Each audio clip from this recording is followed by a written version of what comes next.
This is the Tech Phantom, and welcome to the 6th video of this series. We are slowly making our way to the new downloadable content that was recently released for Dark Souls. And hold on to your socks, guys. Up until now, I have made some guesses, some of them wild-ass guesses and some speculation, but my craziest stuff is just to come, or the stuff that I think will be the most controversial. And I promise to tie it all together. So sit back and enjoy, and you let me know if you think these are the rantings of a madman, or if this stuff actually makes sense to you, as it is kind of starting to make sense to me. So we are going to be talking with a lot of very important NPCs. We are going to be laying down my theories for the overall framework for the lore of Dark Souls. And we are going to be doing a lot in this video that is related to lore. So we'll be taking on a boss, we'll be getting a large ember, and then we will be talking to new NPCs, and we will start discussing their plot lines. Alright, but the first thing we need to do is we need to take on the third demon that the Undead male merchant warned us about. If you guys remember, right before we killed the Undead male merchant for his loot, he warned us about a humongous drake, which indeed was a humongous drake by the bridge. He also mentioned a bull demon, which turned out to be the Taurus demon, and he was actually not that bad at all. And he also mentioned a goat demon. And we are about to face the goat demon. But first, I want to pick up some treasure that I noticed I had missed in a previous video. And this is by no means obscure or secret loot. It's pretty out in the open. I just happened to miss it, so I wanted to rectify that mistake and go and grab it. So let's do that. Here we go, and I noticed my character has a little bit of an overbite. I never noticed that. Alright, so right through that fog there is the Capra Demon, and as I pan the camera up, you could see that there is an opening there, so you can actually lob dung pies, or you can lob fire bombs and try to weaken the enemy, the boss. And the reason you want to do that is because the Capra Demon is actually very, very tough, especially for early game. And that is because he has, first of all, 2 poison dogs that are going to distract us and are going to, worst case, stun us at the worst possible moment. And he also has a lot of poise, and he seems to do nothing but strong attacks, with one-handed strong attacks and two-handed strong attacks with his demon machetes, his great demon machetes. And as a matter of fact, you'll see here there were a couple of times where I thought I was away from him, like right there. I thought I had plenty of room, but he was still able to hit me, and he took off quite a bit of my health bar. So I've equipped the Spider Shield, which is my more stable shield, and stable shields will help. And I also equipped the Stone set to give me poise, so I can poise through his attacks there and not be stunned, and to give me defense. And luckily, with that combination of that equipment, I was able to defeat the Capra Demon. So, but you guys can also try the projectile method. I've never tried it. I just don't have the patience to do something like that, but I think it'd be kind of cool if you guys try it. Tell me if it works, how efficient it is, and how long it takes. Alright, so let me start talking a little bit about the overarching lore of Dark Souls. And this is where I think my thoughts are going to be a little bit controversial, because I haven't seen anywhere in the internet or the community or the wikis where they mention this. But I think that Lordran, where you start the game, is sort of a middle, almost like a neutral plane. And as you go physically down from that plane, or physically up from that plane, not only do you encounter more difficult enemies, but they are of a different family. So there's one family of enemies down below and one family of enemies up above. And the higher you go up, or the lower you go down, the closer you are to the originator of those enemies, of those families of enemies that are either up above or down below. So this is probably going to sound crazy right now. It makes absolutely no sense. But like I said, I promise you guys that I'll tie it together. And as we experience more events and talk to more NPCs in Dark Souls, hopefully this overarching lore theory will make sense to you. And I personally think that it was actually what the developers intended. Alright, so as you saw, I was attached by a butcher, and she fell down into the water, but that's okay, she climbed back up, and she's pretty dang strong. And we know that it's a she, it's a female. That has been confirmed by the developers in an interview.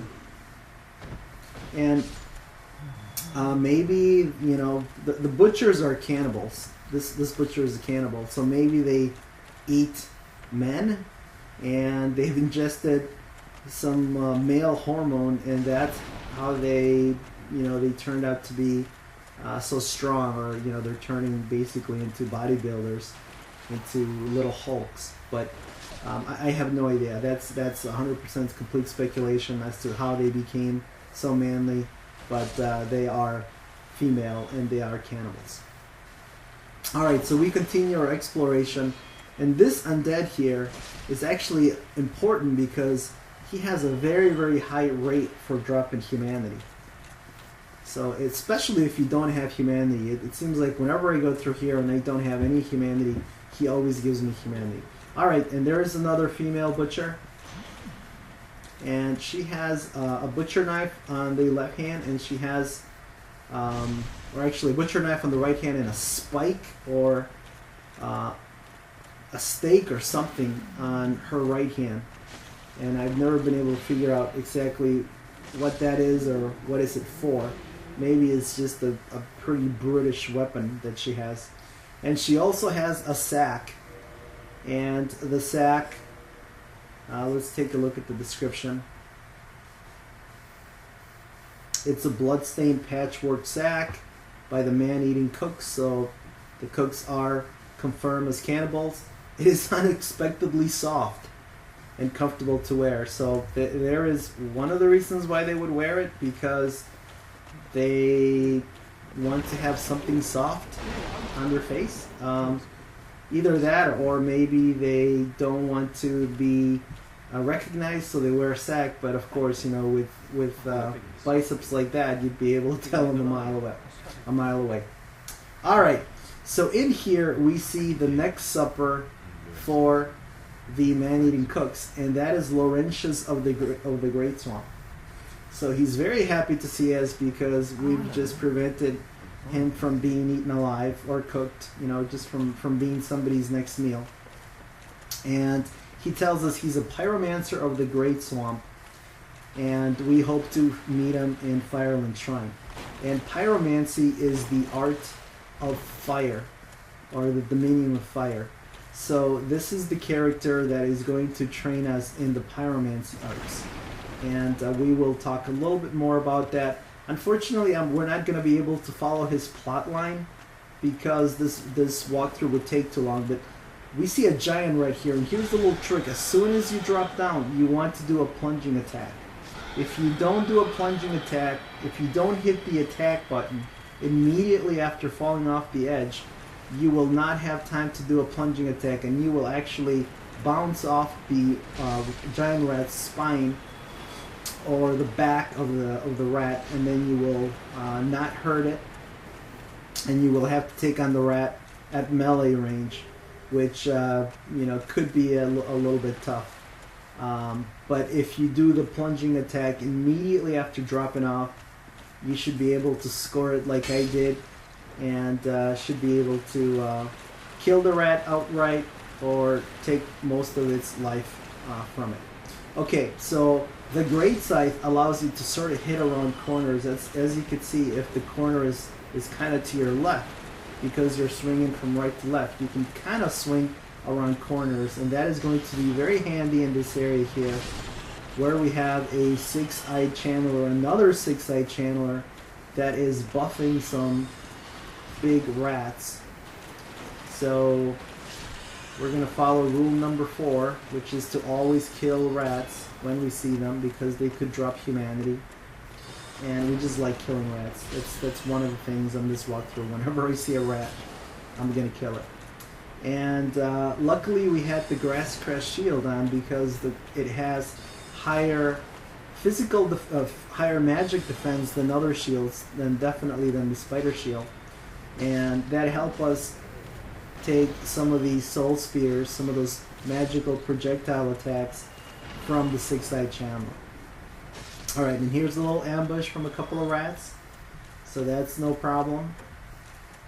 And I'm going to come back here and I'm going to pick up a large Titanite shard. So Titanite shards of any kind are always appreciated, especially large Titanite shards early in the game, because they are pretty rare in early game. Alright, so we continue. The reason, by the way, that I came this way and I took out the 6-eyed channeler is because he overlooks the area where you fight the boss of this dungeon, and it's a much more difficult fight with the channeler kind of taking shots at you. And by the way, that treasure over there is the spider shield. So if you didn't pick up the spider shield in Valley of the Drakes like I did, you can't pick up another spider shield here. So the game does give you 2 spider shields for whatever reason. Alright, so we continue our exploration of the depths. And here's another rat. And here is another rat next to a doorway, and that doorway actually is the one that leads to the boss. We're not going to take on the boss because it's going to take too long, but we are going to talk to this NPC, and he happens to be Domhnall of Zena, who is a peddler, and he is the only character that we're going to meet that's from Zena, and the game doesn't really tell you much about Zena.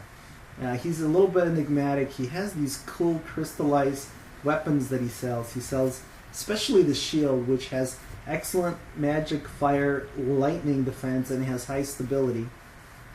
And if you're looking for a good shield for early on, this is probably one of the better ones to pick up.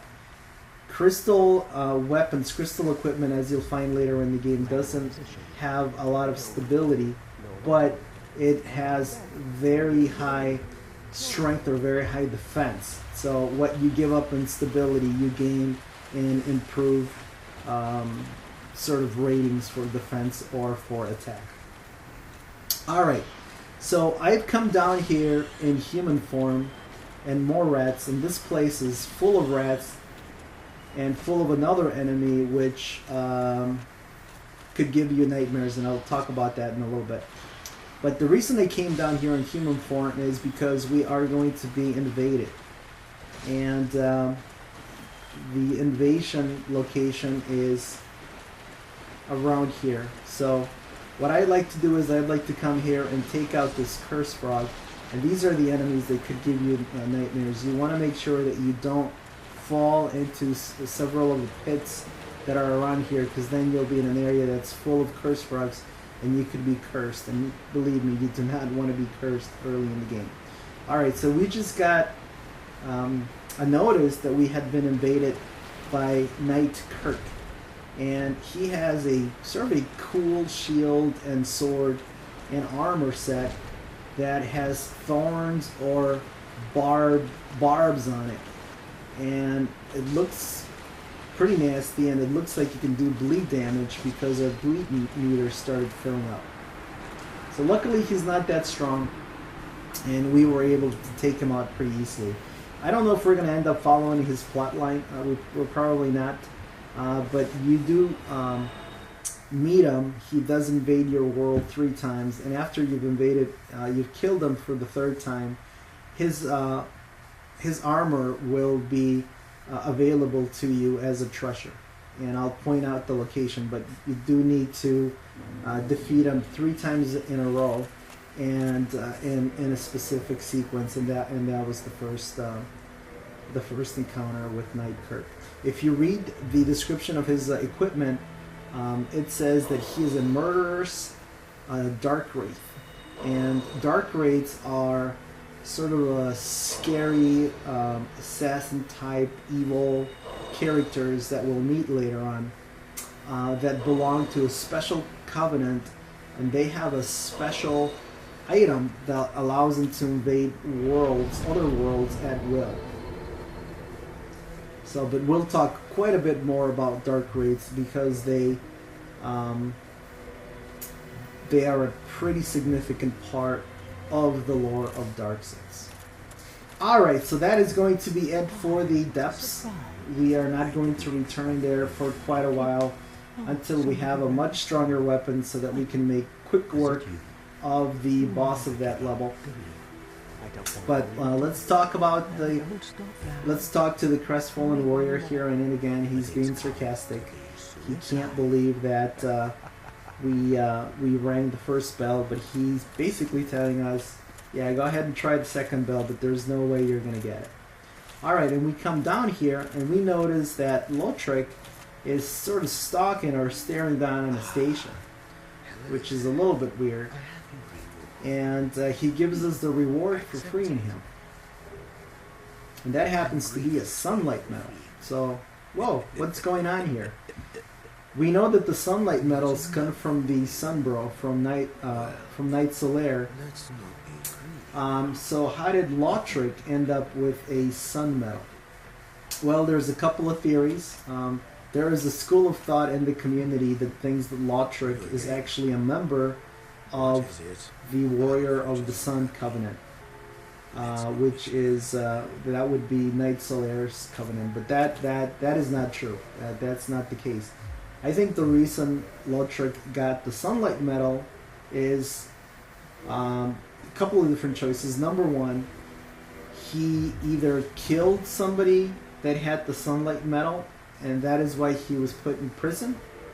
Or number two, and this is what I think actually happened, I think that he and Solaire battled together and had some jolly cooperation.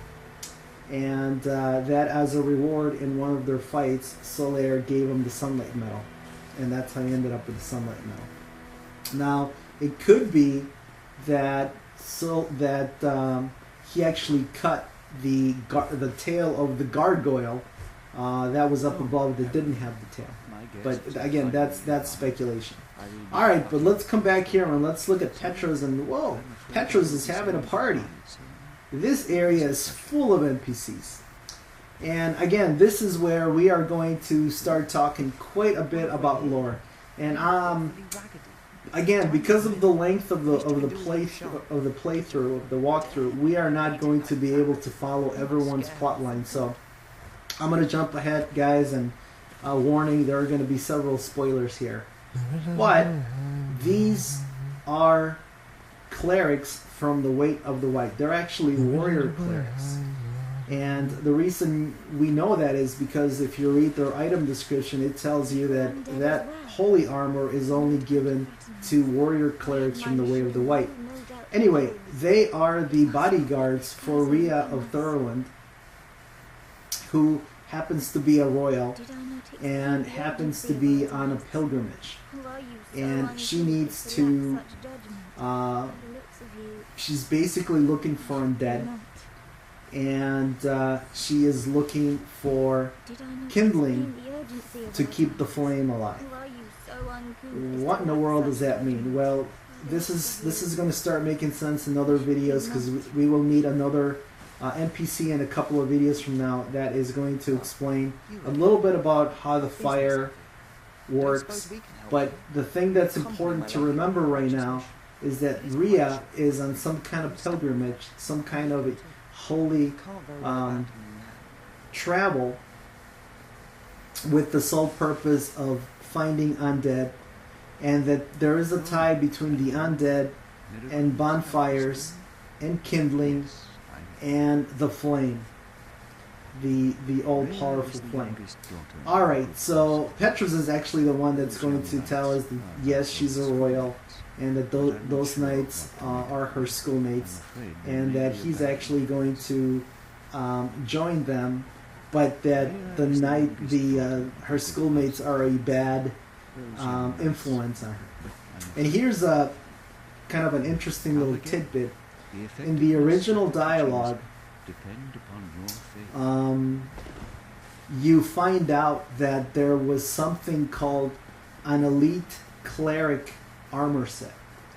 And we don't know if this armor set was completely removed from the game, or if it was renamed to the holy set, which is what the warriors, what the cleric warriors wear. I happen to think that there was another completely new cleric set called the elite cleric set, and maybe it was for very, very high ranking clerics, and that Reah was supposed to gift you that elite cleric set at a later time if you followed her plotline. And I think they completely took it out of the game. So I don't think the holy set is what originally the developers had in mind when they were thinking about the elite cleric set. I think that was a completely different armor set that didn't make it into the game. Alright, but enough of that. So in the last video, we remember the crestfallen warrior told us that the crow had taken a man to the northern undead asylum in his claws. So sure enough, the crestfallen warrior is correct. We rested in the nest of the crow for a little bit, and he picked us up, and in that really cool cutscene, he brought us, he thought we were an egg, and he brought us to the northern undead asylum. Alright, so we are back here for the first time, and we're going to come back one more time after this. But the first time we came here, the enemies were pretty easy. It was right at the beginning of the game, so they didn't have a lot of health.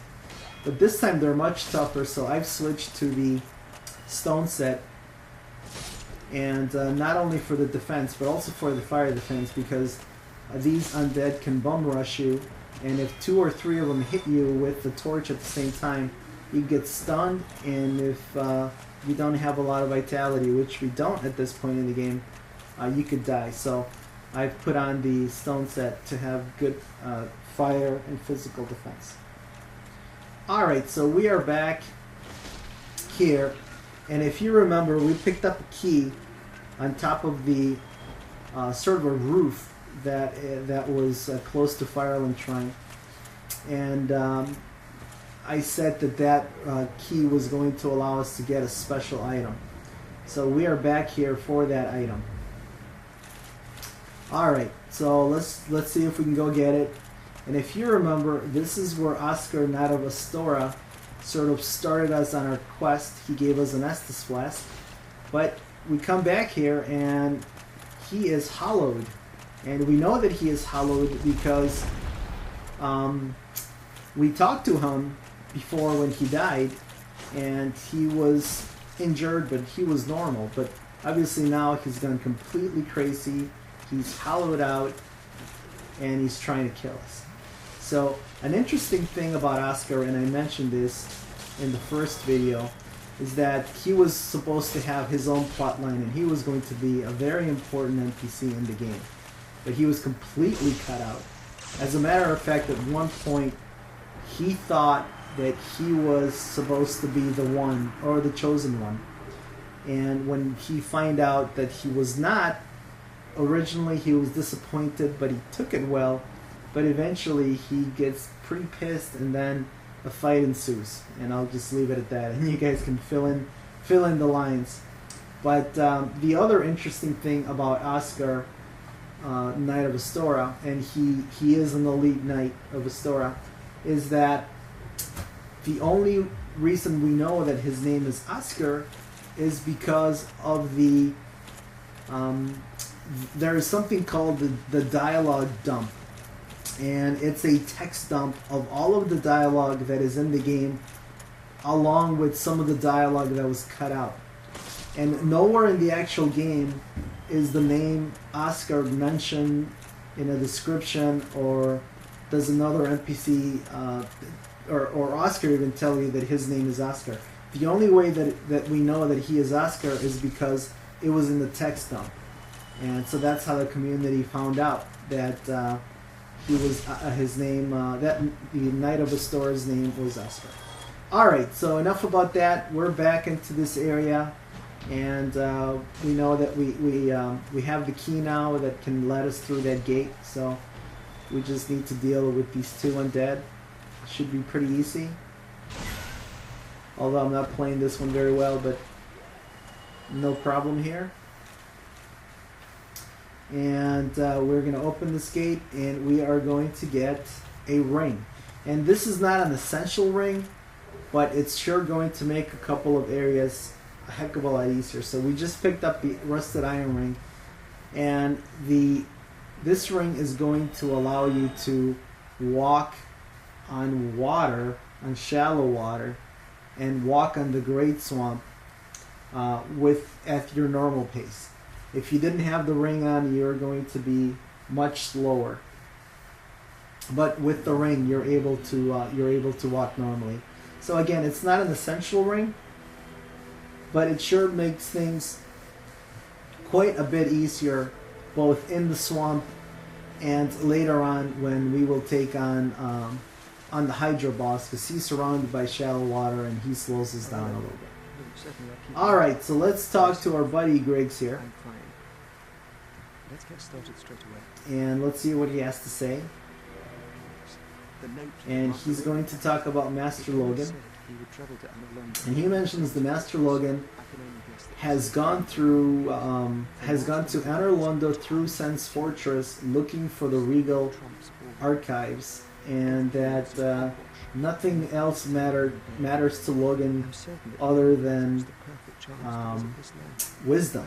As a matter of fact, when he became undead, he probably did that by choice, or he was probably happy that happened, because that allowed him to visit the royal or the regal archives, which are located in Lordran, which is the land of the undead.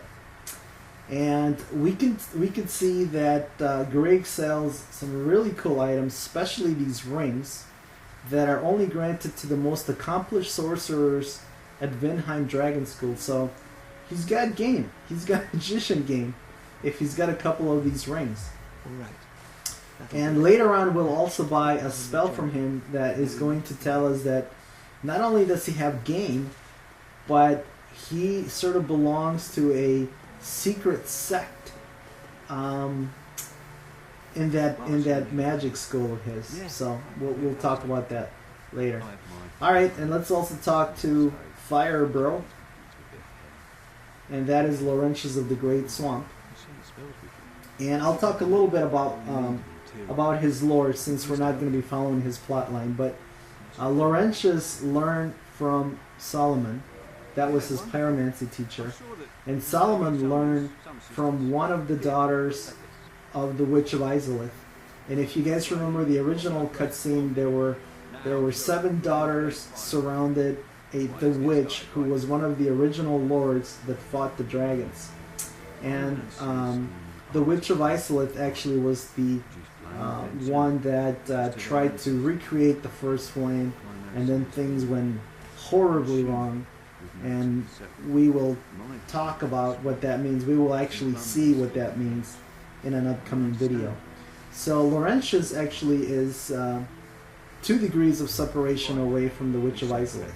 he learned from Solomon, and Solomon was a pupil of one of the daughters of Chaos, and the daughters of Chaos are obviously, their mother is the Witch of Isla. And one of the cool things about pyromancers is that they tell us that the pyromancy flame, which is what you need to equip on your left or your right hand to do spells, to do pyromancies. Oh, the party's over here. Apparently picture's taken off. Anyway, one of the cool things about pyromancy is that in order to get a pyromancy flame, one of the pyromancers has to give you a flame, has to gift you a flame, and that flame is actually a part of them.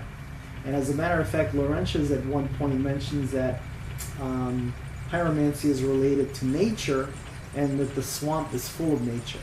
And that's a pretty enigmatic comment that I still don't know if I fully understand. I haven't been able to figure out. So hopefully we will figure that out as we go through this playthrough. Alright guys, well that is going to be it for this video. We have a couple of minutes left on the video. We're going to go to Andre. We're going to give him the large ember so that he can ascend our weapons and make them stronger. And if you guys remember, Andrew was the one that told us that in order to ascend weapons, you need to talk to a blacksmith. But before that can happen, though, he didn't tell us that we needed to give him a special ember or a special item in order for him to do that. So we are going to do that. By the way, when he's gonna say, "Can I have this ember?" Let's read his dialogue here very quickly. That's a fine ember that you have there. Yes, I know. Thank you very much. Can I smith? I can smith some mighty weapons with one of those. Why not lend it to me? So if you answer no here, that's not a problem. He will be a little bit disappointed, but the next time you come and visit him, he will say. He will ask you the same question. So if you say no now, it's not a big deal. You can say yes later, and no harm, no foul, just in case you pick the wrong dialogue option. Alright guys, so that is going to do it for this video. I might have a little bit of a recap in the next video because we did talk about quite a bit. In my next video, I'm also going to start laying down another sort of a important theory, and that is that magic comes from dragons and miracles come from the gods. And we will start pondering about the origins of the gods. Who are they? Where do they come from? Where do they get the power? Alright guys, that is going to do it for this video. I hope you enjoyed it. This is the Tech Phantom signing off. Until the next time.